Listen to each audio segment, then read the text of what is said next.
महिलाएं वाकई में जिन्होंने 10 बच्चे, 12 बच्चे, 9 बच्चे, 8 बच्चे, 5 बच्चे, 20 बच्चे पैदा किए हैं और जो वाकई में 4-4 बीवियां, 5-5 बीवियां एक साथ रह रही हैं, उनके दिल को टच किया होगा उस टीजर ने, उनके दिल को टच किया होगा। मुझे याद है अंबर, मैं कभी भी अपनी पर्सनल लाइफ के बारे में कहीं पर डिस्कस नहीं करती हूँ, पर आज मन कर रहा है करने का ताकि मुसलमान बेटियों का आंख खुले।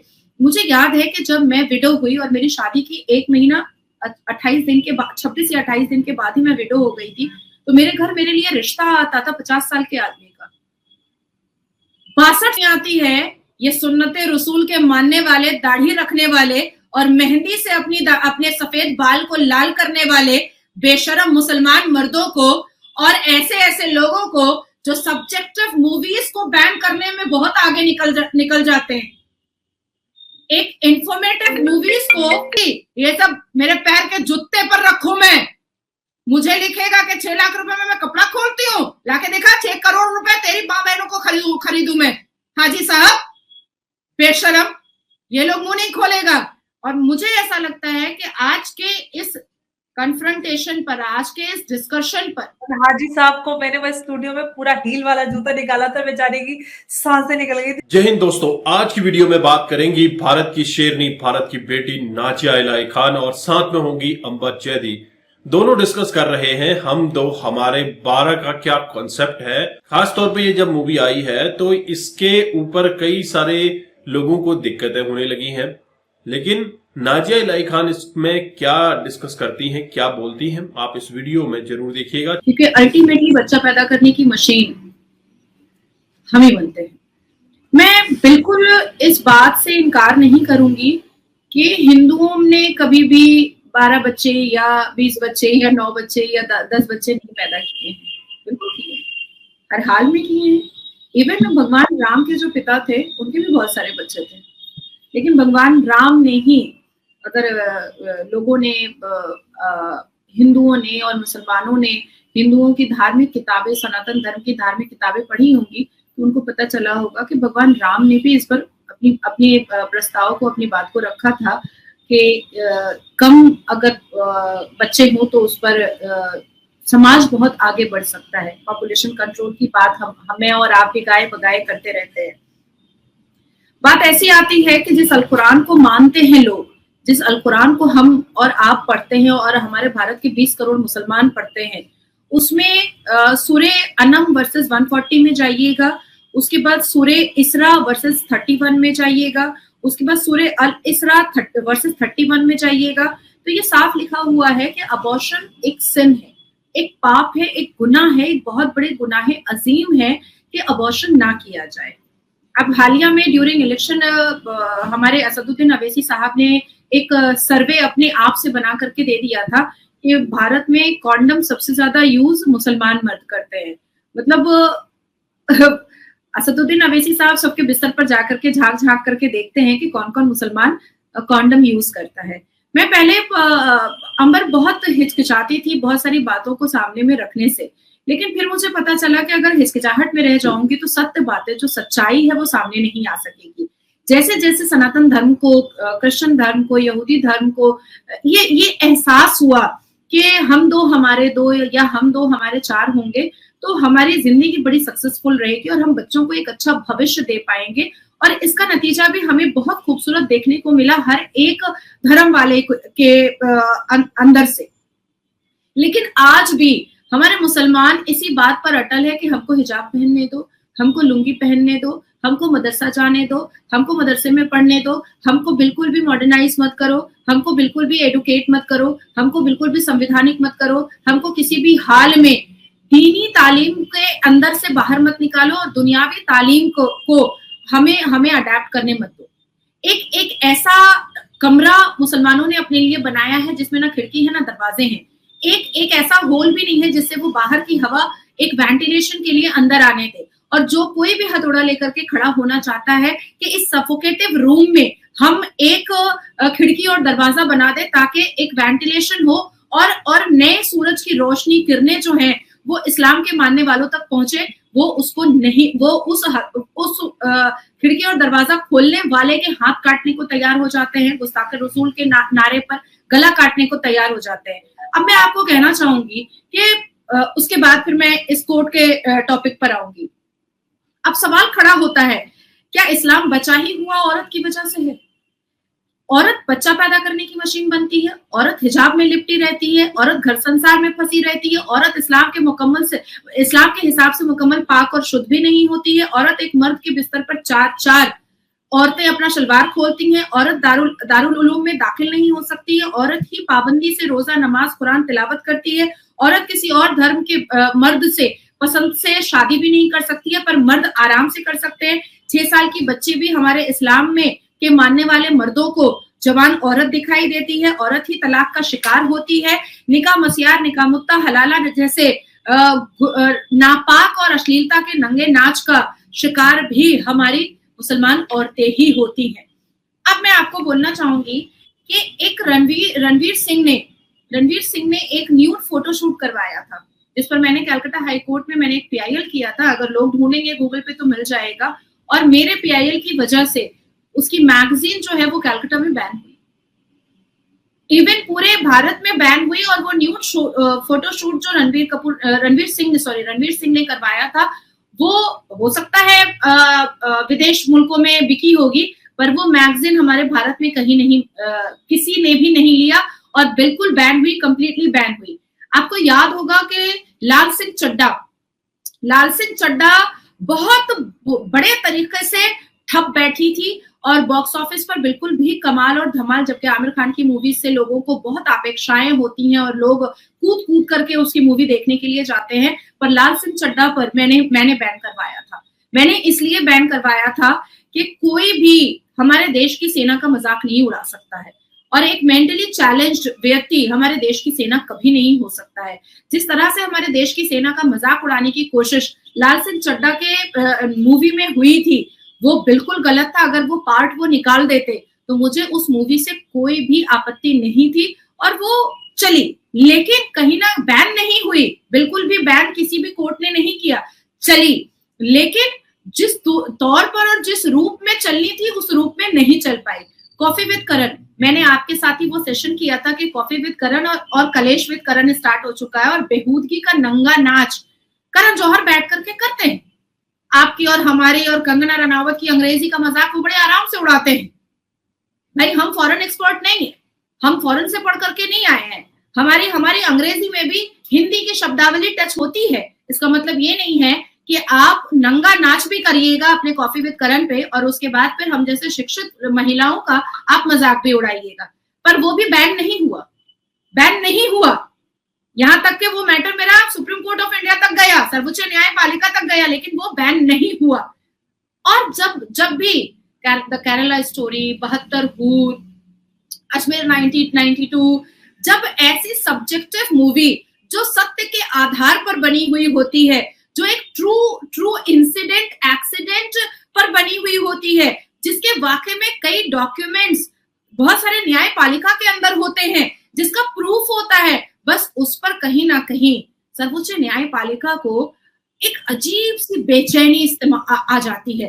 मैं समझ नहीं पाती हूँ कि सर्वोच्च न्यायपालिका के जजेस हाथ में संविधान लेकर बैठे होते हैं और इंसाफ करते हैं या हाथ में अल कुरान लेकर के बैठ करके इंसाफ करते हैं। मुझे ऐसा लगता है कि अब हम लोगों को सर्वोच्च न्यायपालिका हाथ में कुरान लेकर के जाना चाहिए, संविधान लेकर के नहीं जाना चाहिए। और जब नासिर खान बलात्कार करे तो अल कुरान के हिसाब से वो वर्सेस बता करके इस्लामिक पनिशमेंट दिलवाना चाहिए। जब आफ्ताब श्रद्धा को सेक्सुअली कई साल यूज करने के बाद उसकी 35 बोटियां फ्रिज में रखे तो इस्लामिक वर्सेस और आयत बता करके सर्वोच्च न्यायपालिका के जजेस को उसको इस्लामिक पनिशमेंट हम लोगों को दिलाना चाहिए। कम से कम हम मुसलमान बेटियां तो ये कर सकते हैं, जो हम लोग जो लीगली बहुत स्ट्रॉन्ग हैं, हम लोग तो ये काम कर सकते हैं। क्योंकि अब जब सर्वोच्च न्यायपालिका अल कुरान के हिसाब से अपने जजमेंट को दे रहा है तो मुझे ऐसा लगता है कि अब मुसलमानों के गुनाह, मुसलमानों की अश्लीलता पर, मुसलमानों के पाप पर, मुसलमानों के क्राइम पर उनको पनिशमेंट भी इस्लामिक तरीके से मिलनी चाहिए। एंड वी आर कैपेबल के हम जज को अरबी में ट्रांसलेट करके बता सके, अरबी टू इंग्लिश के इस गुनाह पर अल कुरान पे अल्लाह तबारक ताला के हिसाब से ये पनिशमेंट दिया गया है तो दिया जाए। अनु कपूर की मैं तारीफ करना चाहूंगी क्योंकि इस मूवी की मैंने टीजर देखी है और अभी भी मेरे फोन पर है और डायरेक्ट बॉम्बे से आई है मुझे इस मूवी की टीजर। अगर आप चाहें तो मैं अभी आपको दे भी सकती हूँ अंबर। तो इस मूवी की जो टीजर आई है ना, जो महिलाएं वाकई में जिन्होंने 10 बच्चे, 12 बच्चे, 9 बच्चे, 8 बच्चे, 5 बच्चे, 20 बच्चे पैदा किए हैं और जो वाकई में 4-4 बीवियां, 5-5 बीवियां एक साथ रह रही हैं, उनके दिल को टच किया होगा उस टीजर ने, उनके दिल को टच किया होगा। मुझे याद है अंबर, मैं कभी भी अपनी पर्सनल लाइफ के बारे में कहीं पर डिस्कस नहीं करती हूँ, पर आज मन कर रहा है करने का ताकि मुसलमान बेटियों का आंख खुले। मुझे याद है कि जब मैं विडो हुई और मेरी शादी की 1 महीना 28 दिन के बाद, 26 या 28 दिन के बाद ही मैं विडो हो गई थी, तो मेरे घर मेरे लिए रिश्ता आता था 50 साल के आदमी का, 62 साल के आदमी का भी मेरे पास, मेरे घर पे मेरे वालिद के सामने बैठे हैं वो और कहेंगे कि अब तो बेवा है और पेट से भी है, बच्चा गिराना भी नहीं चाहती है, तो हमसे शादी कर दीजिए, 2 बीवियां हैं, रह रही हैं, ये भी रहेगी साथ में। तब मेरे फादर ने कहा, तब मेरे पापा ने कहा कि बेटा तय कर लो कि अपने लिए शौहर चाहिए या अपने बाप के लिए दोस्त चाहिए, या तो करियर बना लो और या तो फिर अपने शौहर के नाम पर अपने बाप के लिए दोस्त ले आओ। और तब मैंने उनसे बोला कि अगर आप रेडी हैं तो फिर मैं आगे पढ़ाई करती हूँ, बच्चा अपना बड़ा करूंगी, लेकिन मैं शादी अब नहीं कर पाऊंगी, मुझसे नहीं हो पाएगा। ये 62 साल के आदमी को मैं अपना शौहर कैसे मान सकती हूँ, कैसे पॉसिबल, कैसे हो सकता है। और मेरी फैमिली ने मेरा सपोर्ट किया और दोबारा उन्होंने मुझे वो दिन था और आज का दिन है कि मेरा बेटा 15 साल का हो गया माशाल्लाह, लेकिन मेरे घर वाले ने मुझसे एक लफ्ज भी नहीं कहा कि अब शादी कर लो। हालांकि मैं कर सकती हूँ, अब मैं बिल्कुल आजाद हूँ, लेकिन मैंने नहीं किया क्योंकि फिर वही होगा जो मैं देखना नहीं चाहती हूँ। और अब मैं गुस्से में आ जाऊंगी, ये मैं एकदम साफ कह रही हूँ कि तब तो मैं शांत रही, तब मैं चुप रही, लेकिन अब तो शायद मैं थप्पड़ वप्पड़ उठा दूंगी 62 साल के आदमी पर कि तुमको आने से पहले सोचना चाहिए कि सामने वाली लड़की की उम्र क्या है। अब मैं आपको ये भी बताना चाहूंगी अंबर कि अल्लाह ने बिल्कुल कहा है, अल कुरान के मैंने जितने वर्सेस आपको बताए हैं उस वर्सेस में बिल्कुल कहा है कि देने वाला अल्लाह है, खिलाने वाला अल्लाह है, पालने वाला अल्लाह है। तो मेरा सवाल ये पैदा होता है कि आज मुसलमान फिर ये क्यों छाती पीट रहे हैं कि वो गरीब है? आज पाकिस्तान हाथ में भीख का कटोरा क्यों लिया हुआ है? आज जो गरीब झोपड़पट्टी में रह रहे हैं, जो नाले में और गटर के पास झोपड़ी बना करके रह रहे हैं, वो ये क्यों कह रहे हैं कि सरकार हमें नहीं देखती है? आप घर सरकार से ले रहे हो, सब्सिडी सरकार से ले रहे हो, हम टैक्स दे रहे हैं, उसका मुफाद आप उठा रहे हो, आप 5 वक्त नमाज भी पढ़ रहे हो, तो फिर आपने ऐसा कौन सा गुनाह किया है कि आपसे पाकिस्तान के मुसलमान से और भारत के मुसलमान से अल्लाह भी नाराज हो गया है? भाई लोगों के हिसाब से, मुसलमान समाज के ठेकेदारों के हिसाब से हम बागी मुसलमान हैं, मैं और आप बागी मुसलमान हैं, या हम जैसे संवैधानिक विचारधारा वाले बागी मुसलमान हैं। लेकिन मुझे ऐसा लगता है कि मेरे घर में हम 2 बहनें वकील, एक बहन MBA, माँ टीचर, पिता एक छोटा मोटा बिजनेसमैन, हम 5 लोग कमाते हैं और एक आदमी मेरा बेटा खाता है और 5 साल के बाद वो भी कमाएगा। तो आखिर हम भी वही 5 वक्त नमाज पढ़ रहे हैं, हम भी वही 30 रोजा रख रहे हैं, तो हम क्यों इतने सक्सेसफुल हैं? इसकी वजह है कि कुरान के पहला वर्ड इकरा को भी हम मान रहे हैं। इसकी वजह ये निकल रही है कि कुरान का पहला वर्ड जो इकरा मतलब तालीम है, हम उसको सबसे ज्यादा महत्वपूर्ण और इम्पोर्टेंट समझ रहे हैं, तभी जाकर के हम सक्सेसफुल हैं। हम भी तो मुसलमान हैं, हम भी तो वही 4 कुल पढ़ करके हम भी अपनी नमाज अदा करते हैं, और जो 4 कुल पढ़ करके वो मुसलमान अदा कर रहे हैं जो आज भी छाती पीट रहे हैं कि वो गरीब है। आप अपने बच्चे को मदरसे की पढ़ाई क्यों करवाते हैं? आप अपने बच्चे को स्कूल की पढ़ाई क्यों नहीं करवाते हैं? अब आती है बात कि अंबर, मैंने ऐसे कई केसेस देखे हैं कि मेरे रोंगटे खड़े हो जाते हैं। मेरे ऑफिस से मात्र 5 मिनट का वॉकिंग डिस्टेंस है, यहाँ पर एक 5 साल की बच्ची का वर्जाइना ब्लेड से काट करके उसका बलात्कार एक सामने के मुस्लिम बस्ती के एक मर्द ने किया, वर्जाइना ब्लेड से काट कर।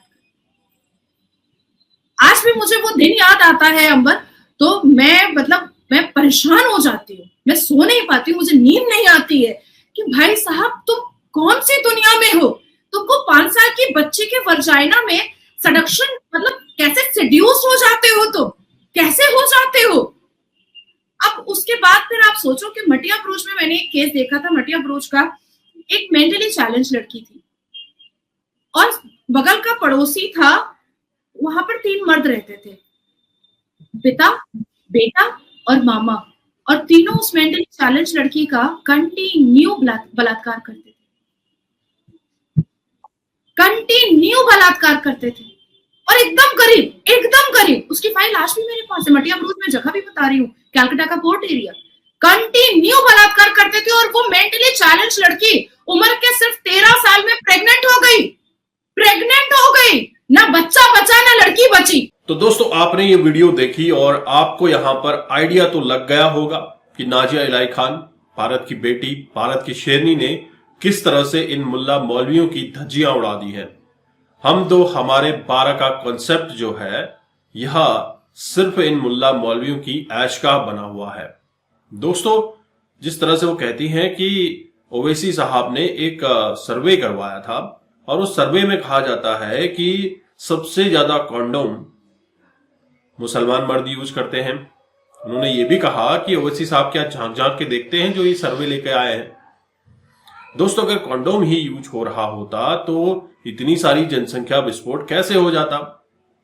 और दूसरी बात, महिला को सिर्फ बच्चे पैदा करने की मशीन ही समझा जाता है।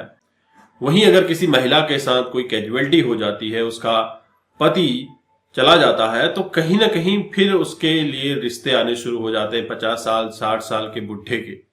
दोस्तों, ये है इस्लाम की खूबसूरती, आपको नाजिया इलाही खान ने साफ शब्दों में बताई है।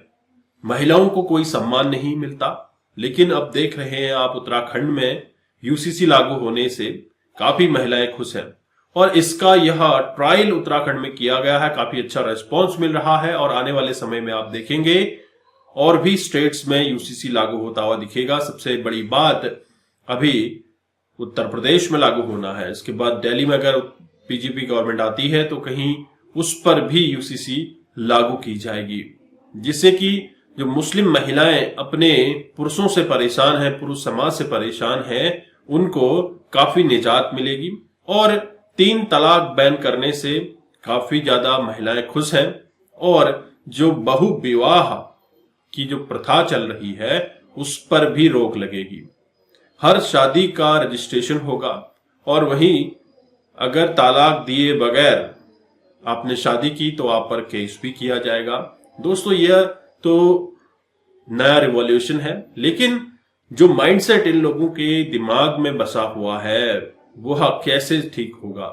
यह सिर्फ एजुकेशन के बिना पे ही ठीक हो सकता है, जब ये लोग अपने मदरसे से बाहर निकलकर दुनिया की हवाओं से जुड़ना सीखेंगे, साइंस टेक्नोलॉजी ये सब सीखेंगे, तो कहीं ना कहीं अच्छा एक माहौल बनेगा, लोगों को समझने की क्षमता बढ़ेगी।